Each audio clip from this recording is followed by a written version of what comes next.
Bonjour à tous.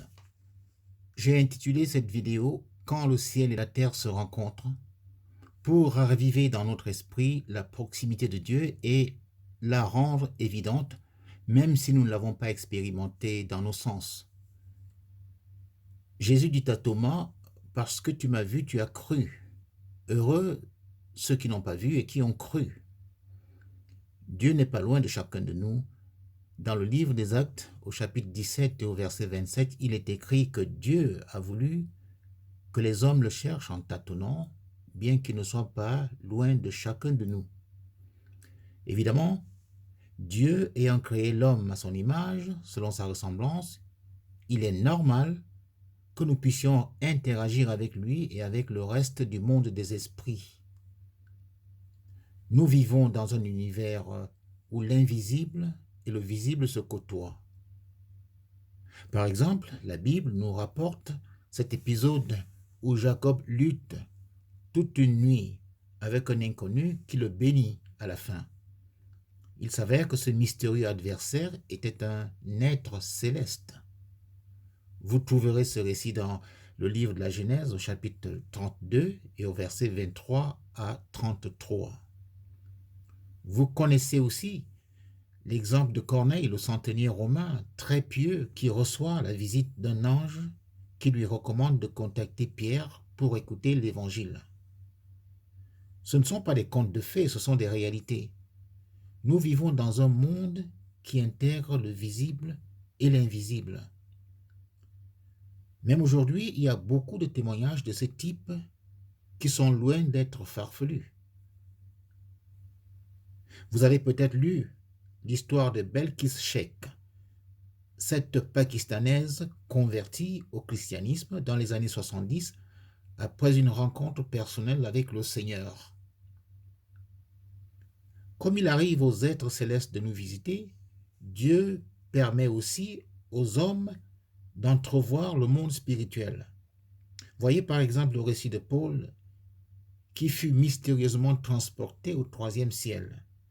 Il raconte qu'il fut enlevé dans le paradis et qu'il y a entendu des paroles ineffables qu'il n'est pas permis à un homme d'exprimer. Lisez Ézéchiel, lisez l'Apocalypse. Ce sont des livres qui relatent des visions, des rencontres fantastiques faites par les auteurs de ces livres. Vous comprendrez que, d'une manière ou d'une autre, le visible et l'invisible sont interconnectés. Ce n'est pas étrange puisque toutes choses sont issues du même Dieu. Car en lui ont été créées toutes choses, les visibles et les invisibles, tout a été créé par lui et pour lui. Je cite là Colossiens 1 au verset 16. L'interconnexion entre nous et le monde spirituel peut être perturbée, parasitée par des ondes néfastes que sont l'incrédulité, le péché et en général ce voile spirituel qui aveugle toutes les nations. Cette interconnexion peut se faire aussi à travers des réseaux pirates qui nous conduiraient alors vers des esprits trompeurs et malveillants. Mais ce n'est pas le sujet ici. Une autre manière dont les cieux rejoignent la terre, pour ainsi dire, c'est quand Dieu nous transfère une part de lui par le Saint-Esprit. Dans 1 Corinthiens au chapitre 2 au verset 10 à 16, Paul explique que la connaissance des choses de Dieu est révélée par l'Esprit de Dieu, en sorte que ceux qui obtiennent cette grâce ont véritablement la pensée du Seigneur. Il nous faut remettre à jour notre conscience de l'univers spirituel qui peut sembler si distant et si lointain pour beaucoup de chrétiens. Même nos prières ont clairement des répercussions dans le monde invisible. Lisez Apocalypse 8 au verset 3 à 4, pour comprendre comment les anges gèrent nos prières. En disant à ses disciples, ce que vous lirez sur la terre sera lié au ciel, et ce que vous délirez sur la terre sera délié dans le ciel. Matthieu 18, 18, Jésus montre clairement l'interconnexion de ces deux mondes parallèles.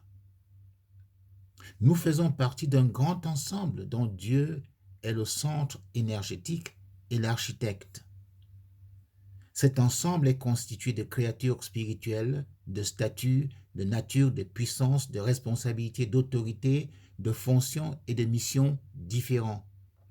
Il y a des myriades d'anges, il y a des séraphins, il y a des archanges, il y a les 24 vieillards et les 4 êtres vivants de l'Apocalypse, etc., etc. Mais il y a aussi nous qui sommes encore dans ce corps de chair. Dans le livre de l'Apocalypse, au chapitre 22, au verset 9, l'ange dit à Jean, « Garde-toi de m'adorer. Je suis ton compagnon de service et celui de tes frères, les prophètes, et ceux qui gardent les paroles de ce livre. » Un ange, compagnon de service d'un homme. Eh oui, c'est un bonheur de savoir que nous avons notre place dans toute cette architecture céleste. Rendez grâce au Père qui vous a rendu capable d'avoir part à l'héritage des saints dans la lumière, qui nous a délivrés de la puissance des ténèbres et nous a transportés dans le royaume de son Fils, le Fils de son amour. Je cite là Colossiens 1 au verset 12 à 13. Les saints ne sont pas de ce monde. Jésus a dit, « Mon royaume n'est pas d'ici-bas. Vous n'êtes pas de ce monde, comme moi, je ne suis pas de ce monde. » Dieu a toujours communiqué avec sa création, depuis Adam, Caïn, Noé, Abraham, Moïse, etc. Il a parlé directement à ces hommes-là. Il se trouve qu'entre-temps, au moment voulu, Dieu a permis la rédaction de la Bible, qui est le livre de référence par excellence des chrétiens. Mais Dieu n'a pas dit, voilà, je vous laisse la Bible, tout est dedans, vous n'avez plus besoin de moi, vous avez toutes les réponses, étudiez seulement votre Bible et vous y arriverez. Non, non, non, ça ne marche pas comme ça. Autrement, que feraient les analphabètes? Ils seraient privés de salut. Et comment nous en sortirions-nous avec des textes difficiles à comprendre, qui ont besoin d'une interprétation fiable, celle du Saint-Esprit? Non, Dieu est toujours omniprésent. Et comme le Christ l'a dit, mon Père agit jusqu'à présent et moi aussi j'agis. Quand Jésus dit à ses disciples, le Consolateur, l'Esprit Saint, que le Père enverra en mon nom, vous enseignera toutes choses, il entend bien ce qu'il dit et montre que la connaissance spirituelle s'acquiert en dehors des critères exclusivement humains. Alors, que dire pour conclure? Dieu est vivant et agissant. Il nous faut plus que jamais intégrer cette réalité et nous attendre à lui avec foi. Les songes, les visions, les révélations, les apparitions sont pour nous. L'Esprit qui conduit dans toute la vérité est pour nous. Il n'y a là rien d'étrange. Au contraire, c'est normal.